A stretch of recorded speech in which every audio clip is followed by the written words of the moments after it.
Welcome to Snoozecast, the podcast designed to help you fall asleep. Find us on snoozecast.com and follow us on Instagram @snoozecast to find behind-the-scenes content. If you enjoy our show, please write a review on the Apple Podcasts app. Please know that we read and appreciate every single one. This episode is brought to you by our Patreon supporters and by Spinning Silk.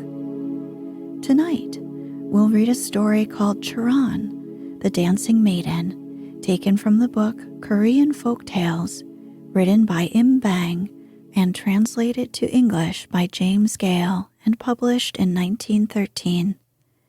Im Bang was born in 1640, the son of a provincial governor. He was a great scholar and a disciple of one of Korea's first famed writers. When he was 80 years old, he became governor of Seoul and held other high cabinet positions as well. In 1722, he played a part in a disturbance of the government and was exiled to North Korea.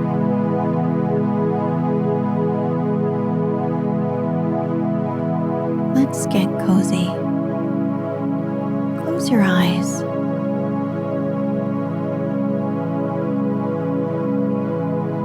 Relax your body into the softness of your bed. Now, take a few deep breaths.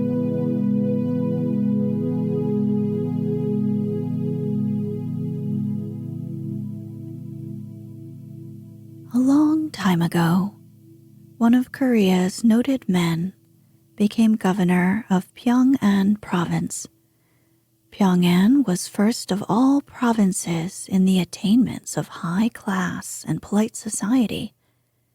It was full of literati, good musicians, and effective politicians. At the time of this story, there was a famous dancing girl in Pyongan whose name was Charan. She was very beautiful and sang and danced to the delight of all beholders. Her ability, too, was specially marked, for she understood the classics and was acquainted with history. The brightest of all the geisha she was, famous and far renowned. The governor's family consisted of a son whose age was 16 and whose face was comely as a picture. Though so young, he was thoroughly grounded in Chinese and was a gifted scholar. His judgment was excellent, and he had a fine appreciation of literary form, so that the moment he lifted his pen, the written line took on admirable expression. His name became known as Kidong, the gifted lad. The governor had no other children, neither son nor daughter, so his heart was wrapped up in this boy. On his birthday, he had all the officials invited and other special guests who came to drink his health. There were present also a company of dancing girls and a large band of musicians. The governor, during a lull in the banquet, called his son to him and ordered the chief of the dancing girls to choose one of the prettiest of their number, that he and she might dance together and delight the assembled guests. On hearing this, the company called for Charan as the one suited by her talents, attainments, to be the most fitting partner for his son. They came out and danced like fairies, graceful as the wavings of the willow, light and airy as the swallow. All who saw them were charmed. The governor, too, greatly pleased, called Charan to him, had her sit on the dais, treated her to a share in the banquet, gave her a present of silk, and commanded that from that day forth she be the special dancing maiden to attend upon his son.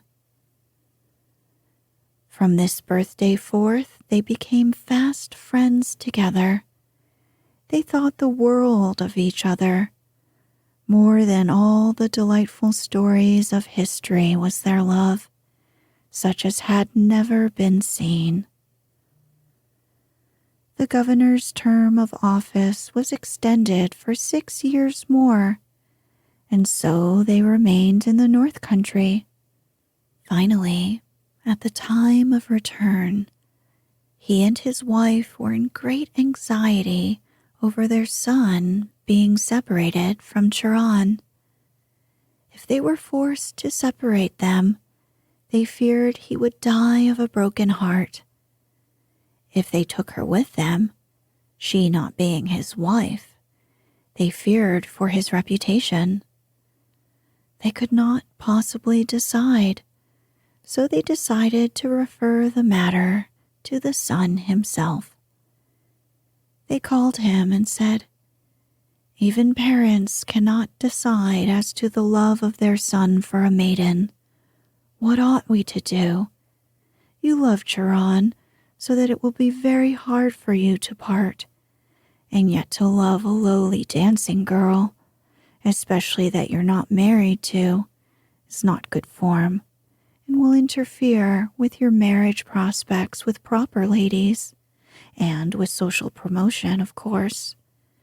However, you could consider having 2 wives, since it is a common custom here, and one that the world recognizes. Do as you think best in the matter." The son replied, "This will be easy. When she is before my eyes, of course, she is my everything. But when the time comes for me to start for home, she'll be like a pair of worn shoes, set aside, so please don't be anxious." The governor and his wife were greatly delighted and said he was a superior man indeed. When the time came to part, Charan cried bitterly, so that those standing by could not bear to look at her, but the son showed not the slightest sign of emotion. Those looking on were filled with wonder at his fortitude.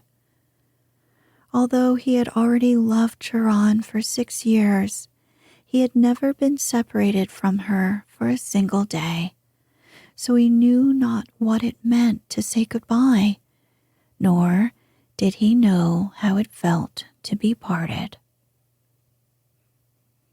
The governor returned to Seoul to fill the office of Chief Justice, and the son came also.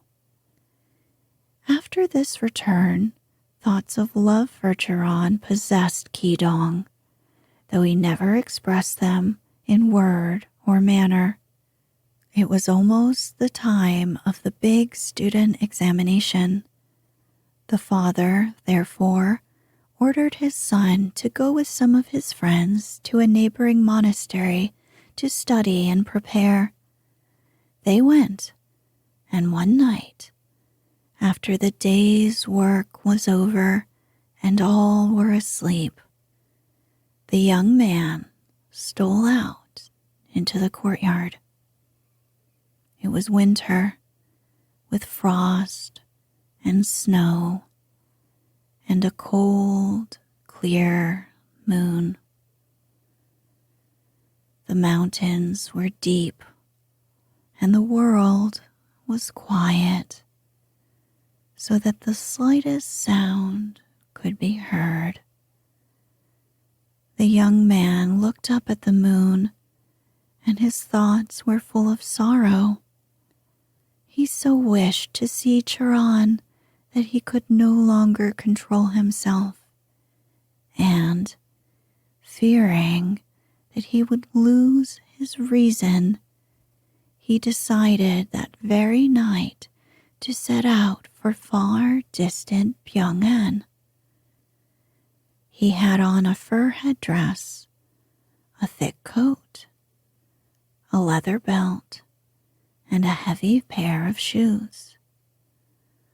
When he had gone less than 10 miles, however, his feet were blistered, and he had to go into a neighboring village and change his leather shoes for straw sandals, and his expensive head cover for an ordinary servant's hat. He went on thus this way, begging as he went. He was often very hungry, and when night came was very, very cold. He was a rich man's son, and had always dressed in silk and eaten dainty fare, and had never in his life walked more than a few feet from his father's door. Now there lay before him a journey of hundreds of miles. He went stumbling along through the snow, making but poor progress. Hungry and frozen nearly to death, he had never known such suffering before. His clothes were torn, and his face became worn down and blackened till he looked like a goblin. Still, on he went, little by little, day after day, till at last, when a whole month had gone by, he reached Pyongan. Straight to Charan's home he went, but Charan was not there, only her mother. She looked at him, but did not recognize him. He said he was the former governor's son, and that out of love for Charan, he had walked 500 miles. "Where is she?" he asked. The mother heard, but instead of being pleased, was very angry. She said, "My daughter is now with the son of the new governor, and I never see her at all. She never comes home. She's been away for 2 or 3 months. Even though you've made this long journey, there is no possible way to meet her." She did not invite him in, so cold was her welcome. He thought to himself, "I came to see Charan, but she's not here. Her mother refuses me. I cannot go back, and I cannot stay. What shall I do?" While thus in this dilemma, a plan occurred to him. There was a scribe in Pyongan who, during his father's term of office, got in trouble but was saved by Kidong. But at first this writer did not recognize him. When he gave his name and told who he was, the scribe gave a great start and fell at his feet, making obeisance. He cleared out an inner room and made him comfortable, prepared dainty fare, and treated him with all respect. A little later, he talked over with his host the possibility of his meeting Charan. The scribe said, "I'm afraid that there's no way for you to meet her alone, but if you would like to see even her face, I think I can manage it. Will you consent?" He asked as to the plan. It was this. It being now a time of snow, daily laborers were called to sweep it away from the inner court of the governor's residence, and just now the scribe was in charge of this particular work. Said he, "If you will join the sweepers, take a broom and go in, you will no doubt catch a glimpse of Charan, as she is said to be in the hill kiosk. I know of no other plan." Ki-dong consented. In the early morning, he mixed with the company of sweepers and went with his broom into the inner enclosure where the hill kiosk was, and so they worked at sweeping. Just then, the governor's son was sitting by the open window, and Charan was by him, but not visible from the outside. The other workers, being all practiced hands, swept well. Ki-dong alone handled his broom to no advantage, knowing not how to sweep. The governor's son, watching the process, looked out and laughed, called Charan, and invited her to see this sweeper. Charan stepped out into the open hall, and the sweeper raised his eyes to see. She glanced at him but once, and but for a moment, then turned quickly, went into the room, and shut the door, not appearing again, to the disappointment of the sweeper, who came back in despair to the scribe's house. Charan was first of all a wise and highly gifted woman. One look had told her who the sweeper was. She came back into the room and began to cry. The governor's son looked in surprise and displeasure and asked, "Why do you cry?"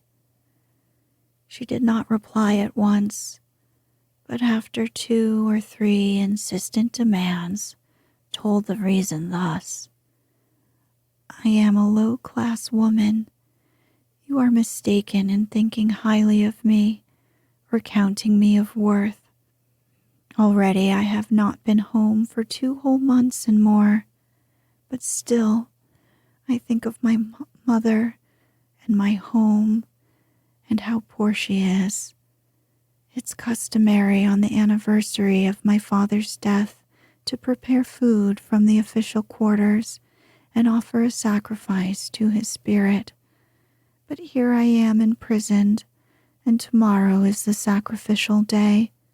I fear that not a single act of devotion will be paid. I am disturbed over it, and that's why I cry." The governor's son was so taken in by this fair statement that he trusted her fully and without question. Sympathetically, he asked, "Why didn't you tell me before?" He prepared the food and told her to hurry home and carry out the ceremony.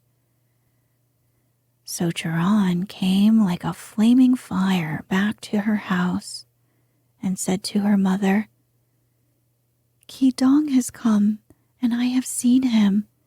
Is he not here? Tell me where he is if you know." The mother said, "He came here, it's true, all the way on foot to see you, but I told him that you were in the governor's palace, that there was no possible way for you to meet, so he went away, and where he is, I know not." Then Charan broke down and began to cry. "Oh, my mother, why have you the heart to do so cruelly?" she sobbed. "As far as I'm concerned, I can never break with him, nor give him up. Could my heart be other than broken?" And a great flow of tears came from Charan's eyes. She thought and thought as to where he could be. "I know of no place," said she, "unless it be at that scribe's home." Quick as thought, she flew thence, and there they met. They clasped each other and cried. Not a word was spoken. When it was night, Charan said, "When tomorrow comes, we shall have to part. What shall we do?" They talked it over, and agreed to make their escape that night. So Charan got together her clothing and her treasures and jewels and made 2 bundles, and thus, he carrying his on his back and she hers on her head, away they went while the city slept. They followed the roads that leads toward the mountains. There they found a country house where they put up, and where the governor's son became a sort of better-class servant. He did not know how to do anything well, but Charan understood weaving and sewing, and so they lived. After some time, they got a little thatched hut by themselves in the village and lived there. Charan was a beautiful sewing woman, and ceased not day and night to ply her needle, and sold her treasures and her jewels to make ends meet. Charan, too, knew how to make friends, and was praised and loved by all the village. Everybody felt sorry for the hard times that had befallen this mysterious young couple, and helped them so that the days passed peacefully and happily together. To return in the story, on awakening in the morning in the temple where he and his friends had gone to study, they found Kidong missing. All was in a state of confusion as to what had become of the son of the Chief Justice. They hunted for him far and wide, but he was nowhere to be found, so word was sent to the parents accordingly. There was untold consternation in the home of the former governor. So great a loss, what could equal it? They searched the country about the temple, but no trace or shadow of him was to be found. The parents decided that he was dead and went into mourning for him, burning his clothing in a sacrificial fire. In Pyongyang, the current governor's son, when he found that he had lost Charan, had Charan's mother imprisoned and all the relatives. But after a month or so, when the search proved futile, he gave up the matter and let them go. Charan, at last happy with her chosen one, said one day to him, "You, a son of the gentry, for the sake of a dancing girl, have given up parents and home to live in this hidden corner of the hills. They ought to know. We cannot live here all our lives, neither can we return home. What do you think we ought to do?" Kidong made a hopeless reply. "I am in distress," said he, "and know not." Charan said brightly, "I have a plan by which we can cover over our faults of the past and win a new start for the future. By means of it, you can serve your parents and look the world in the face. Will you consent?"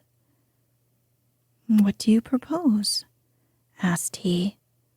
Her reply was, "There is only one way, and that is by means of the official examination. I know of no other." He said, "Enough. Your plan is just the thing to help us out. But how can I get hold of the books I need?" Charan replied, "Don't be anxious about that. I'll get the books."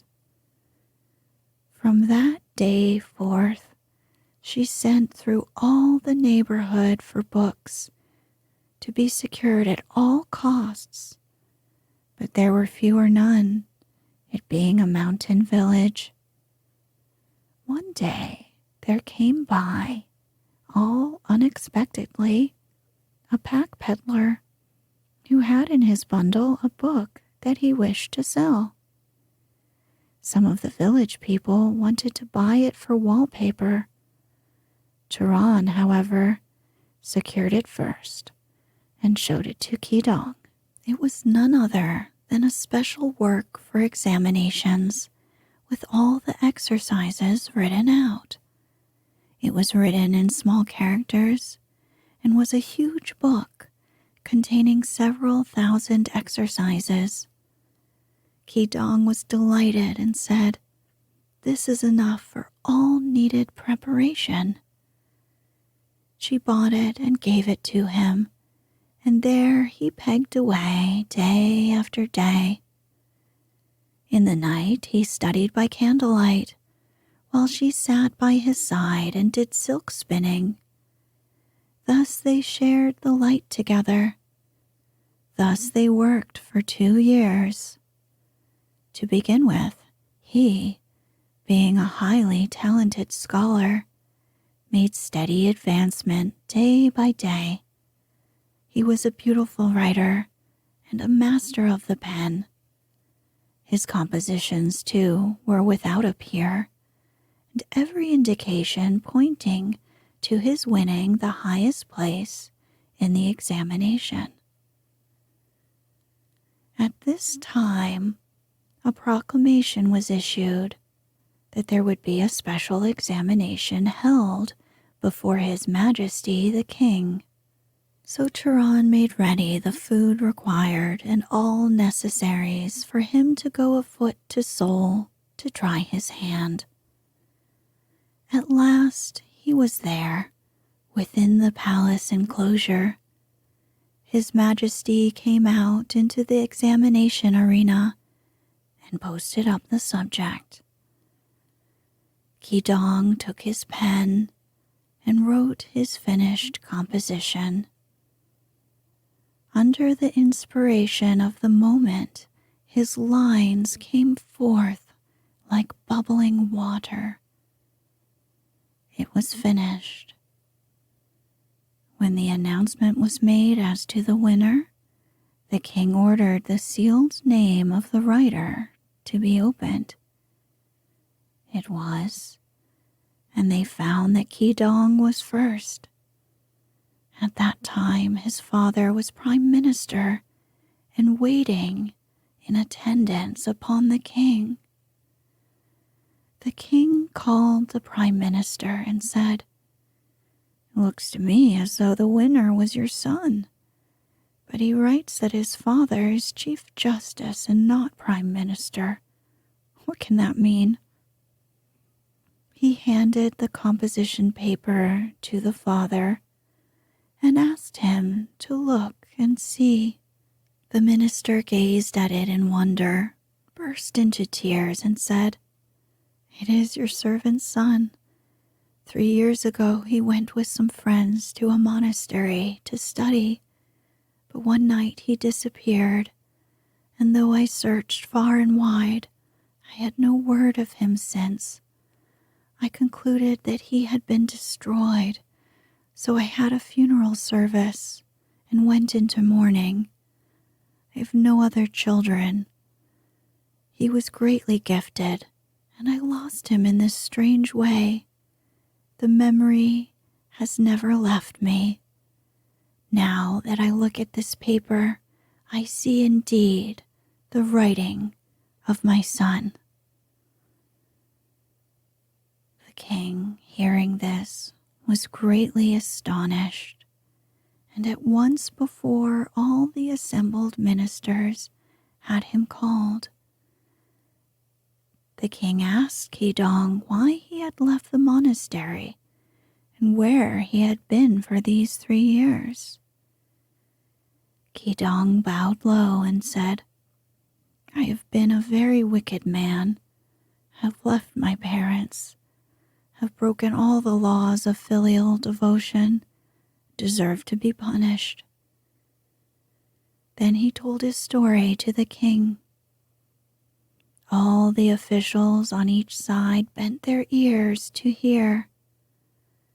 The king sighed and said to the father, "Your son has repented and made amends for his fault. He has won first place and now stands as a member of the court. We cannot condemn him for his love for this woman. Forgive him for all the past and give him a start of the future."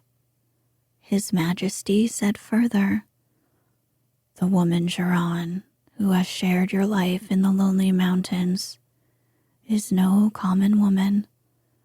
Her plans, too, for your restoration were the plans of a master hand. She is no dancing girl, this Charan. Let no other be your lawful wife but she. Let her be raised to equal rank with her husband. Let her children and her children's children hold highest office in the realm." So was Kidong honored with the winner's crown, and so the prime minister received his son back to the life at the hands of the king. The winner's cap was placed upon his head, and the whole house was whirled into raptures of joy. In a great festival of joy, Charan was proclaimed the wife of the minister's son. Later, he became one of Korea's first men of state, and they lived their happy life to a good old age.